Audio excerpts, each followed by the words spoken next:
Assalamualaikum warahmatullahi wabarakatuh.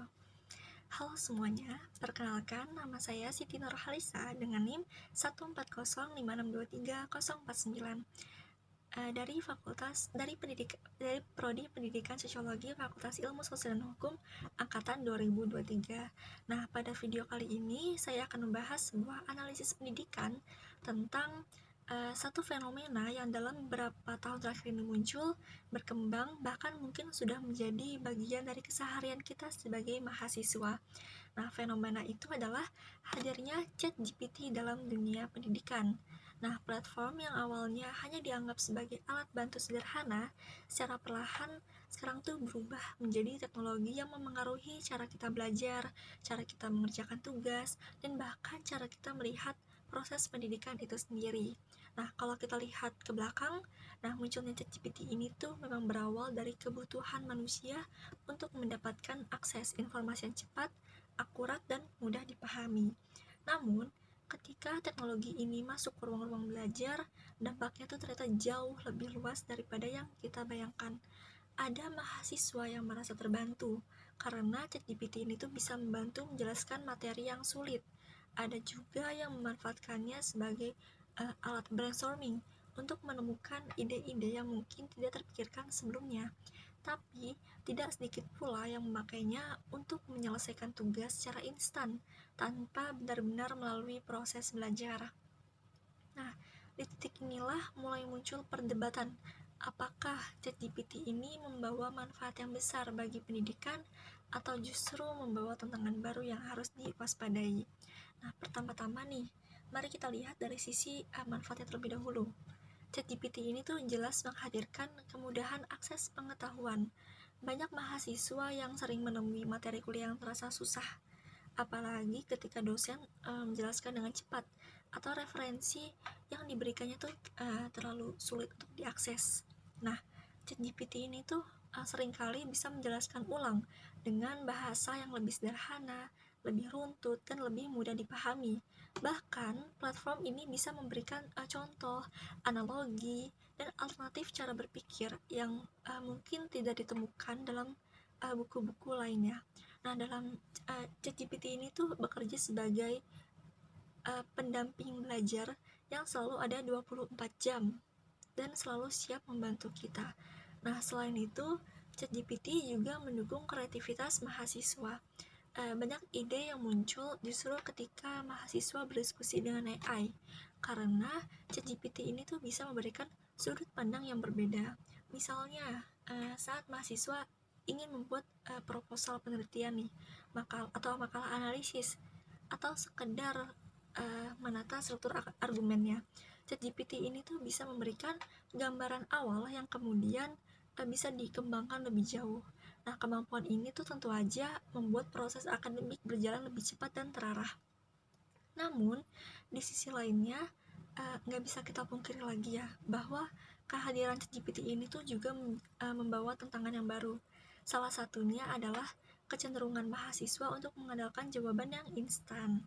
Nah, alih-alih untuk kita membaca buku, mencari jurnal, atau berdiskusi dengan teman, beberapa mahasiswa justru langsung menanyakan nih semuanya pada ChatGPT. Ketika kebiasaan ini berlangsung terus-menerus, kemampuan berpikir kritis mahasiswa tuh bisa menjadi tumpul. Padahal tujuan utama pendidikan itu bukan hanya menyelesaikan tugas, tetapi membangun cara berpikir yang mandiri dan reflektif. Nah, kekhawatiran lain ini tuh muncul ketika ChatGPT digunakan secara tidak etis. Misalnya, untuk menulis esai, mengerjakan tugas, atau bahkan sampai menyusun skripsi. Nah, dalam kondisi ini tuh proses belajar tidak lagi terjadi. Mahasiswa emang mendapatkan nilai, tapi tidak mendapatkan pengalaman akademik yang sesungguhnya. Nah, fenomena seperti ini tuh tentu membuat dosen mempertanyakan sejauh apa sih integritas akademik masih dihargai oleh para mahasiswa. Nah, di sini terlihat bagaimana teknologi yang awalnya positif bisa berubah menjadi tantangan yang serius. Nah, selain itu, ChatGPT tetap memiliki keterbatasan. Gak semua jawaban yang diberikan benar atau relevan. Ada saat-saat dimana ChatGPT itu menjawab dengan sangat meyakinkan, padahal isinya nggak akurat atau nggak valid. Nah, fenomena ini biasanya disebut halusinasi, AI ini tuh menghasilkan jawaban yang tampak nyata, tetapi salah. Nah, jika mahasiswa tidak melakukan verifikasi atau enggak membaca ulang, nah, risiko ini tuh bisa menjadi salah informasi yang semakin besar. Nah, karena itulah diskusi mengenai ChatGPT dalam dunia pendidikan gak bisa nih hanya berhenti pada apakah teknologi ini baik atau buruk. Yang lebih penting adalah bagaimana kita sebagai mahasiswa bisa menggunakan teknologi ini secara bijak. Nah, ChatGPT ini seharusnya tidak menjadi alat untuk menggantikan proses belajar, tetapi menjadi alat yang mendukung proses belajar itu sendiri. Proses belajar itu sebenarnya terletak pada bagaimana mahasiswa secara aktif membangun pengetahuan sendiri melalui pengalaman, bacaan, diskusi, dan pemikiran yang kritis. Nah, ChatGPT ini bisa membantu menyediakan sumber informasi, memberi penjelasan awal, atau menawarkan sudut pandang yang baru. Tetapi, pemahaman itu sendiri akan tetap harus melalui proses belajar mahasiswa ya. Dengan kata lain, ChatGPT ini tuh bisa menjadi teman belajar yang sangat efektif apabila digunakan dengan kesadaran dan etika yang baik. Nah, ChatGPT itu tuh bisa membantu, bukan menggantikan, bisa mendukung, bukan mengambil alih peran mahasiswa. Pendidikan yang baik itu sebenarnya justru menuntut kedua pihak, mahasiswa dan teknologi, yang berinteraksi secara sehat. Nah, namun jika kita lihat ChatGPT itu tuh digunakan secara berlebihan atau tidak bertanggung jawab, nah ChatGPT itu bisa berubah menjadi musuh pendidikan karena membuat mahasiswa melewatkan proses berpikir yang seharusnya menjadi inti dari pendidikan itu sendiri.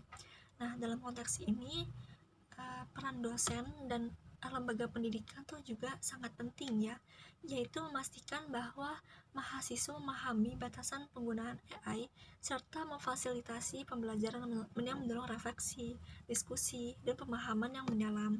Nah, pada akhirnya pertanyaan ChatGPT itu teman atau musuh sebenarnya kembali kepada kita, yaitu para penggunanya. Teknologi ini tuh nggak netral. Teknologi ini tuh netral.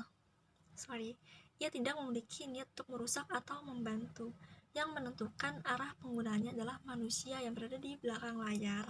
Nah, jika mahasiswa menggunakan ChatGPT untuk belajar lebih baik, memahami materi lebih mendalam, menyusun argumen lebih terstruktur, atau mengembangkan ide, maka ChatGPT mungkin akan menjadi teman belajar yang sangat kuat.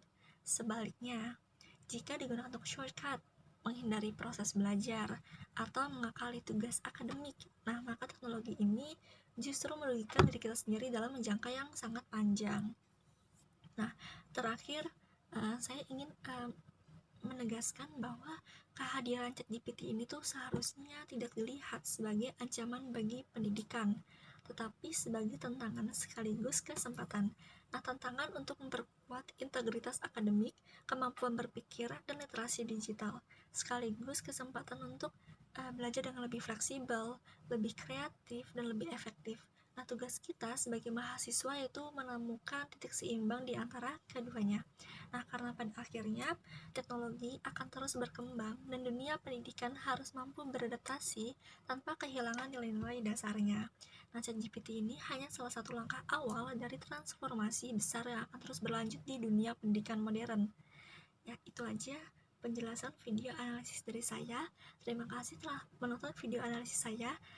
Semoga bermanfaat dan memberikan refleksi baru bagi kita semua dalam menghadapi era teknologi seperti sekarang ini. Kurang lebihnya mohon maaf. Assalamualaikum warahmatullahi wabarakatuh.